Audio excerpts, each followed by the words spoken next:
name is Mercedes Iturbide. The speech I have prepared for y'all today is titled The Impact of Social Media on Teens' Mental Health. The specific purpose is to inform my audience about the effects of social media on teens' mental health, including its influence on self-esteem, anxiety, and overall well-being. My thesis statement is while social media connects teens to the world, excessive use can negatively impact their mental health by increasing anxiety, lowering self-esteem, and contributing to depression. Imagine waking up and the first thing you do is check your phone. You scroll through endless pictures of seemingly perfect lives, compare yourself to influencers, and suddenly your day doesn't seem so great anymore. This is the reality for millions of teenagers today. And as a student who has seen firsthand the effects of social media on my own peers, I want to shed light on this growing concern. Social media, while being beneficial in some ways, is having a significant impact on the mental health of teenagers. First, we will discuss how social media affects self-esteem and body image. Next, we will explore its connection to anxiety. Finally, we will look at ways to creating a healthier relationship with social media. Let's start by looking at how social media affects self-esteem and body image. My first point is, social media promotes unrealistic beauty standards. Proof I have to back this up is a study from the American Psychology Association found that excessive social media use correlates with lower self-esteem in teens. My next point is constant validation seeking through likes and comments. Teens may feel pressure to post only perfect images to gain approval. In conclusion to that claim, social media can distort self-perception and lower confidence. Now, let's examine how this can contribute to anxiety and depression. A fear of missing out can increase stress in teens.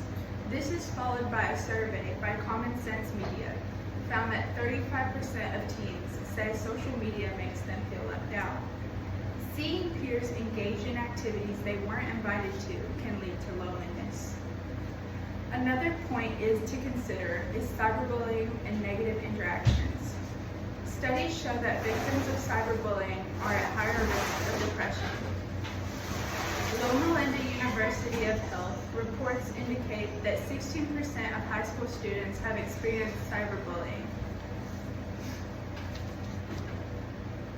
The constant exposure to social media can lead to stress, anxiety, and even depressive symptoms. While the effect of social media can be harmful, there are ways to use it in a healthier manner. My last claim is ways to creating a healthier relationship with social media. One thing you can do is start limiting screen time and setting boundaries.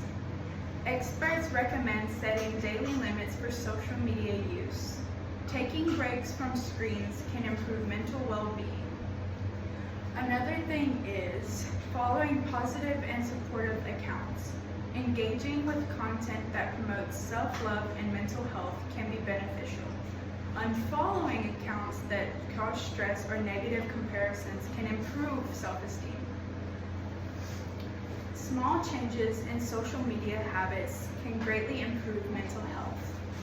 Now that we understand the effects of social media and how to manage them, let's wrap this up. In conclusion, social media plays a huge role on teen lives, but it can negatively affect mental health if not used mindfully. First, we discussed how social media impacts self-esteem and body image. Next, we explored its connection to anxiety and depression.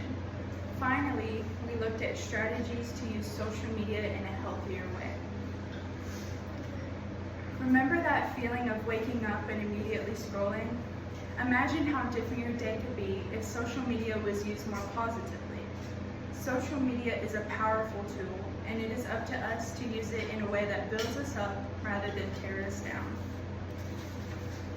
The references I used in this speech are the American Psychology Association, 2, Common Sense Media, 3, Loma Linda University of Health, 4, Johns Hopkins Medicine, 5, Yale Medicine.